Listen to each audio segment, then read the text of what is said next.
Welcome to Meet the Candidates 2015, a voter education program sponsored by the Shakopee Chamber and Visitors Bureau. My name is Angie Whitcomb, and today I am joined by City Councilman Jay Whiting, who is running for re-election. Thank you for being here, Jay. We appreciate it. Well, thanks for having me, Angie. I appreciate you guys doing this. Oh, it's the best part of every election season for me. So while we get started, Jay, why don't you give our viewers at home a brief history of your experience and why you're running for office again? Sure, thanks. My name is Jay Whiting, and I'm serving my first term as your Shakopee City Council member. I'm currently the liaison to the Public Utilities Commission, liaison to the Shakopee Diversity Alliance, and also served on as the liaison to your board and liaison to the school board in the past. Last year I served as the Scott County Association for Leadership and Efficiency's president of their board, and I serve on the Regional Training Facility Board. Great. Also in the past, I've chaired the Shakopee Cable Access Corporation Board, the Historic Preservation Advisory Commission, the Shakopee 150th Committee, Shakopee Heritage Society, and was president of the Scott County Historical Society. I've also had the pleasure of serving as a Loaves and Fishes team leader and the president of my church congregation. That is a long list. That's why I had to look at the paper, sorry.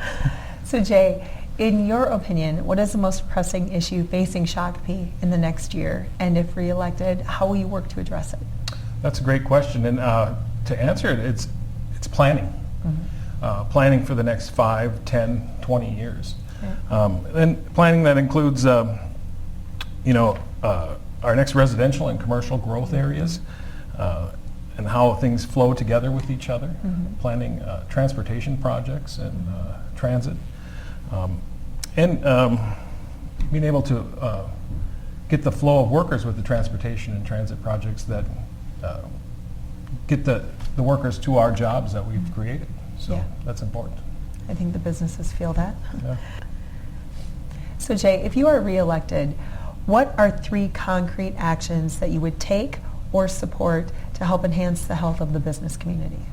Great question. I mentioned a little bit earlier, but transportation and transit issues are a big concern. Business needs improved roads and transit options to get their workers in and their goods out. Shakopee, we need to put pressure on the county because the county's just imposed a 5-cent or half-cent sales tax, and Shakopee is going to be the ones paying for most of that. I think it's important that we put pressure on the county to put 169 and some of our Shakopee projects to the forefront. These things are going to take time because they'll be working with the state to try and get these things done, and as we know, it takes a lot of time. Yep. Some of the other concerns and priorities I'd have for business would be removing obstacles. We find that sometimes we create more of our own problems than anything. And we impose restrictions on businesses that either hinder them or make them cost too much to get things done. The third thing would be continue our investment in downtown areas and try to find ways to reduce the incredibly high fees for doing business.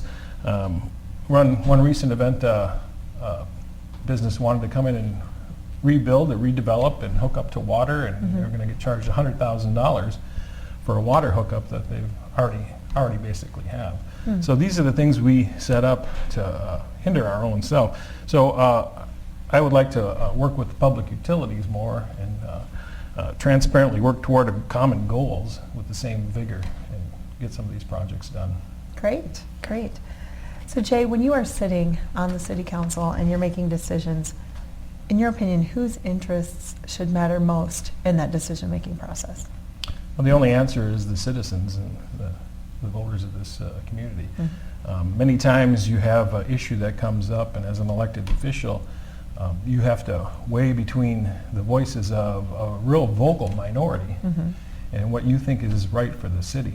And I'm always going to lean towards what's right because we have more of the information, and sometimes getting that out to people so they understand all of the different nuances is the most difficult part. So I'm acting as one of the citizens and trying to do the best job for the city. Great. So if somebody were considering moving their family or their business here to Shakopee, what would you say to them to convince them that this was the ideal location? Well, we have great schools. we have we continue we have a colorful past in history. We have a community that deeply cares about its residents. And we have great opportunities and great job opportunities in businesses. And retail businesses and restaurants, they're improving. So we're getting better and we're moving in the right direction. Great, I would agree. I would agree.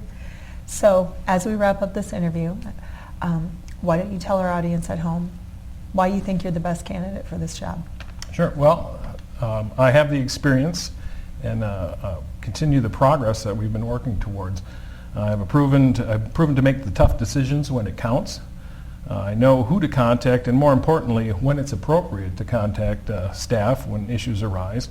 And I also know how to compromise and to reach beneficial outcomes. I understand the people of Shakopee and struggle with many of the same issues that they do. I am deeply familiar with the great history of the city, and I've enjoyed making Shakopee my family's home.